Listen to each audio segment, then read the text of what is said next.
The morning after our wedding, my husband's parent walked into our bedroom unannounced and said, "I'll be handling your marriage from now on."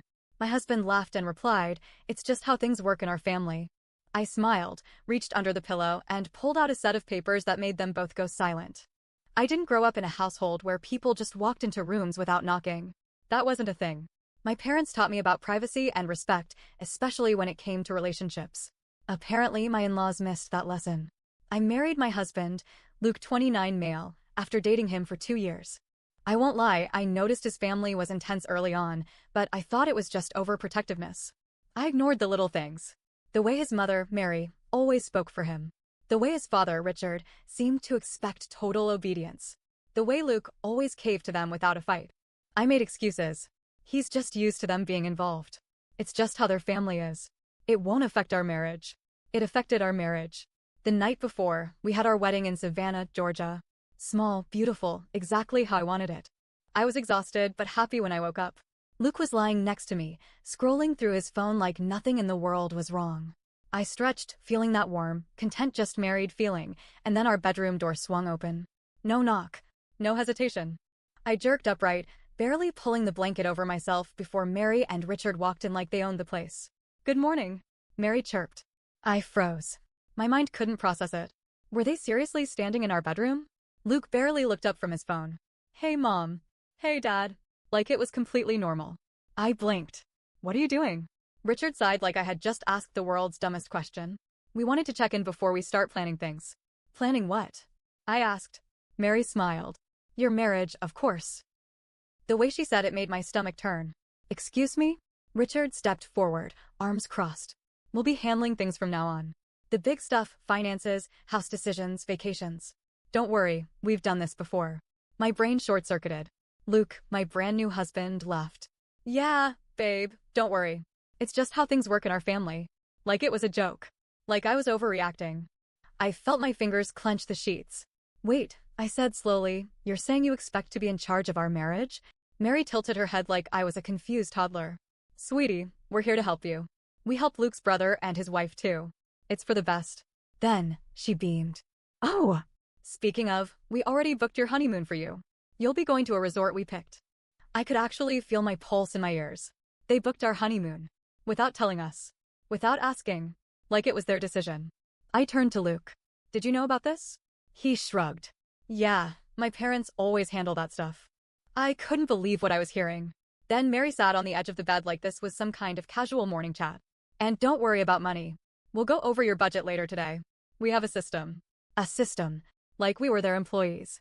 Luke just stretched. "It's easier this way, babe." I turned to him fully. "And what if I don't want that?" Luke gave me a look. A look that said, "Why are you making this a thing?" "It's fine," he said.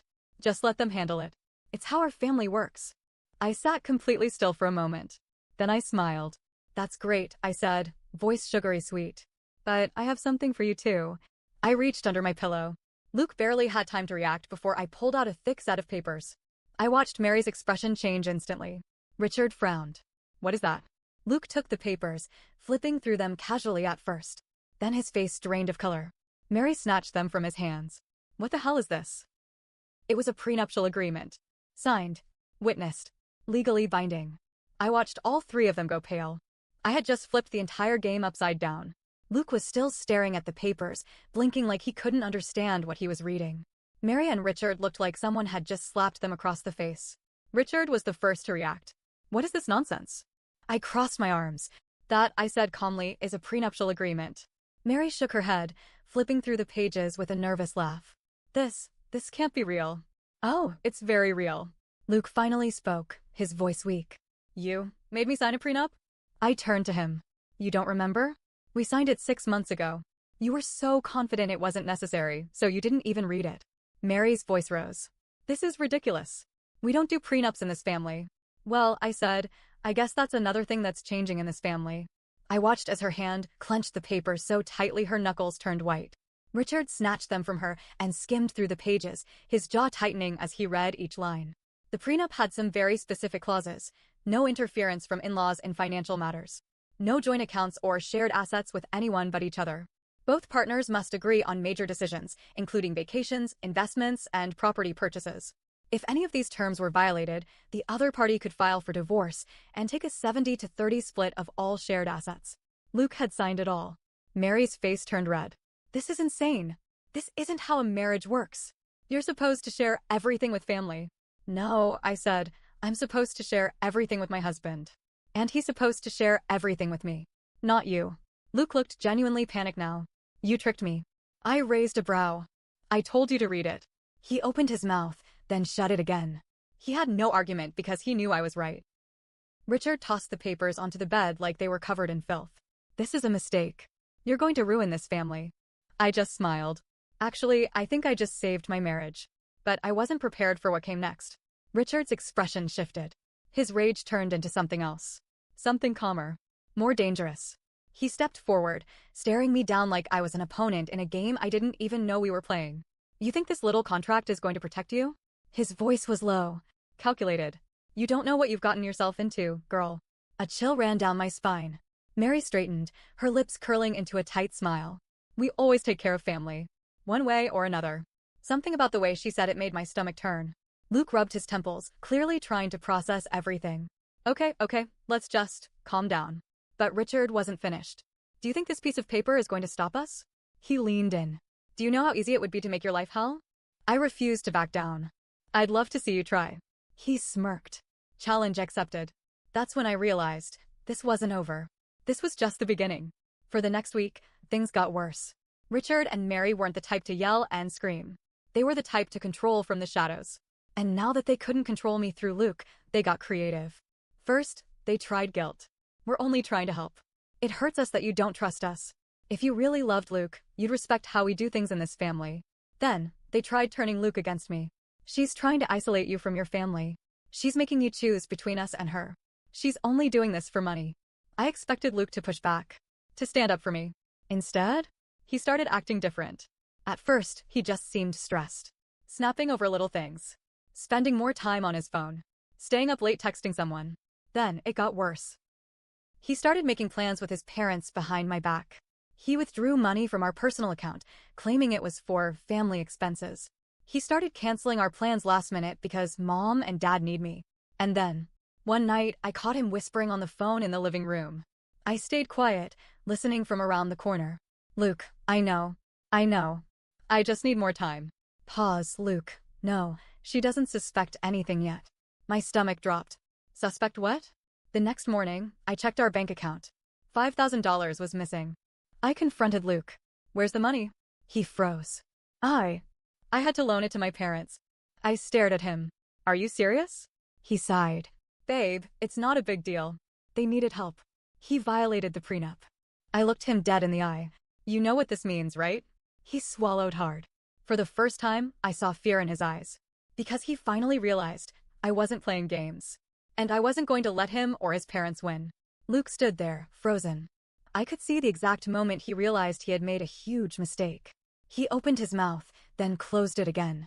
He looked at his parents, then at me, then back at the prenup in my hands. Mary was shaking. Richard's face was a shade of red I hadn't seen before. You, he seethed, pointing a finger at me. You tricked him. I scoffed. I asked him to read it. He didn't. That's not my fault. Mary laughed bitterly. Oh, honey, you really think this is going to protect you? I stood firm. I don't think. I know. Richard exhaled sharply through his nose. Fine. You want to play this game? Let's play. And that's when things got worse. For the next 2 weeks, I noticed little things changing. Luke started working late. Mary and Richard suddenly had keys to our house. Money in our joint account began disappearing in small amounts. I confronted Luke about it. He shrugged, acting like it wasn't a big deal. They just need help with some things, he said. I stared at him. Why do they have keys to our house? Oh, he rubbed the back of his neck. I gave them a copy. Just in case. In case of what? He hesitated. Emergencies? I laughed coldly. So, what? They're expecting emergencies at 7 a.m. when they waltz into our bedroom? Luke rolled his eyes. You're being dramatic. I could feel my patience wearing thin. Luke, you do realize they are trying to control us, right? They're just trying to help. I clenched my jaw. No, they're trying to control you. And you're letting them. He looked genuinely confused. Like the thought had never even crossed his mind. I was beginning to wonder if he even had a mind of his own. One night, I came home late from work. Luke was already asleep, snoring softly in bed. I went into the kitchen to grab a glass of water. That's when I noticed it. The prenup, sitting on the kitchen counter. I frowned. I had kept it hidden away, locked in a drawer in our bedroom. I picked it up. The first few pages were fine, but then I got to the last page, the part where we both signed. Something was off. I squinted at Luke's signature. It looked faded, like someone had tried to erase it. My heart dropped. I grabbed my phone, snapped a picture, and compared it to the copy my lawyer had sent me. The signatures didn't match. Someone had forged a new document. I spun around, heart pounding. Luke was still asleep in the bedroom, which meant it wasn't him. The next morning, I confronted him. "Luke," I said, placing the prenup in front of him at the breakfast table. "What is this?" He frowned. "What do you mean? This isn't the prenup we signed." His eyes darted to the side. "What are you talking about?" I shoved my phone toward him, showing him the comparison of the signatures. "Your parents were here yesterday, weren't they?" He shifted in his seat. "Babe, come on, answer the question." He sighed, rubbing his face. They just wanted to look at it. And they replaced it with a fake." He hesitated just a second too long. I stood up so fast my chair scraped against the floor. "You knew. It's not a big deal," he snapped. Not a big deal?" I was shaking with rage. "They broke into our house. They didn't break in. I gave them a key." Oh, that was it. That was the moment I knew. Luke wasn't on my side. I left that morning and drove straight to my lawyer's office. I handed him the fake prenup. His face darkened. "This is fraud." "Yeah," I said. "I kind of figured. Have you checked the rest of your legal documents?" That stopped me cold. "What?" He leaned forward. "If they were bold enough to forge this, what else have they touched?" That night, I went home with a plan. I didn't say a word to Luke. I simply went to my filing cabinet and pulled out every important document we had. And sure enough, I found something else. The deed to our house had been tampered with. Luke's name was still there, but mine? Gone. Someone had refiled the paperwork. It was now completely under Luke's name. I felt like I was going to be sick. I heard Luke coming down the hallway, yawning. "What are you doing?" I held up the fake deed. His face went white. I took a deep breath. "You let them do this?" Luke didn't answer. He didn't have to. My hands were shaking. "So let me get this straight. They forged a prenup, they changed the deed to our house, and you just let it happen." Luke looked torn. Like he wanted to deny it, but he couldn't. They just wanted to make sure we were protected. "We? Or you?" He ran a hand through his hair. "Babe, this is just how my family is. They look out for their own." I laughed. A short, bitter sound. "Well, congratulations," I said, tossing the fake deed onto the table. "Looks like you're finally one of them." Luke's face twisted. "You're overreacting." I grabbed my keys. My purse. My prenup, the real one. And I looked him dead in the eyes. "You don't get to gaslight me, Luke. Not anymore." And with that, I walked right out the door. Because now it was war. I walked out that night, but I wasn't leaving forever. Not yet. I needed to be smart. I needed to gather everything before making my next move. Because this wasn't just about me anymore. This was fraud. This was identity theft. This was manipulation on a level I had never imagined possible. And I wasn't going to let them win. I spent the next few days at a friend's place, meeting with my lawyer, gathering evidence, and preparing for what came next. And then, when I was ready, I went back to the house. I planned it perfectly. I called Luke and told him I wanted to talk things out over dinner. Told him I was willing to listen. He sounded relieved. Like he actually thought I was coming back to him. He said his parents were in town and wanted to join. Perfect. Let them all be there. Let them think they won. Because tonight, I was burning it all to the ground. We met at a fancy steakhouse, the kind of place Mary loved to brag about going to. Luke looked nervous, but hopeful when I arrived. Richard and Mary were smug as ever, dressed like they were about to attend a gala instead of face judgment. "Sweetheart." Mary greeted me with fake warmth. "It's so good to see you. We were just talking about how proud we are of Luke for stepping up as a husband." I smiled. "Oh, I bet you were." I sat down. The waiter poured wine. The atmosphere was thick with tension. Luke reached for my hand. "I'm glad you're here." I let him hold it. For a second. Just long enough to let him think I was still his. Then, I pulled away. And placed a thick folder on the table. Mary's smile froze. Richard's fingers tightened around his fork. Luke swallowed hard. "What's that?" I leaned forward. "Oh, just a little collection of documents I put together." I slid it toward Luke. "Go ahead. Take a look." He hesitated. Opened it. His face drained of color. Because inside was everything. The original prenup with his signature. The forged prenup with the mismatched signature. The title transfer they tried to pull behind my back. The bank statements showing the missing money. Everything. In black and white. Mary snapped the folder closed. This is ridiculous. I smiled. Is it? She turned to Luke. You're not going to sit here and let her attack us, are you? Luke looked like he wanted to crawl under the table and die. Richard was silent, his jaw clenched. He knew. He knew they had been caught. Mary, however, was still delusional enough to think she could talk her way out of this. You have no proof we did anything wrong, she said. And honestly, I find it insulting that you'd even accuse us. I pulled out my phone. Clicked play.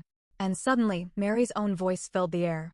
Mary's voice. Do you think this piece of paper is going to stop us? Richard's voice. You don't know what you've gotten yourself into, girl. Mary, we always take care of family. One way or another. The restaurant was silent. Mary's eyes widened. Where did you get that? I recorded it, I said calmly. Because unlike Luke, I know exactly who I married into. Luke's hands shook. You recorded us? I tilted my head. And yet you're more upset about that than the fact that your parents tried to commit fraud in your name. He had nothing to say to that. Richard finally snapped. He leaned forward, voice low, full of rage. You think this is over? You think you've won? I leaned forward too. I don't think. I know. Luke begged me to stay. Right there, in the middle of the restaurant, he pleaded. I didn't mean for it to go this far. I was just trying to keep the peace. I love you. We can fix this. I looked at him, the man I once loved, the man I thought I was building a life with. And I felt nothing, no sadness, no heartbreak, just relief. Because I finally saw him for what he was. A coward, a mama's boy who would never choose me over them. So I gave him my answer. I stood up. I placed my wedding ring on the table. And I said, loud enough for everyone to hear, you deserve each other. Then I walked out.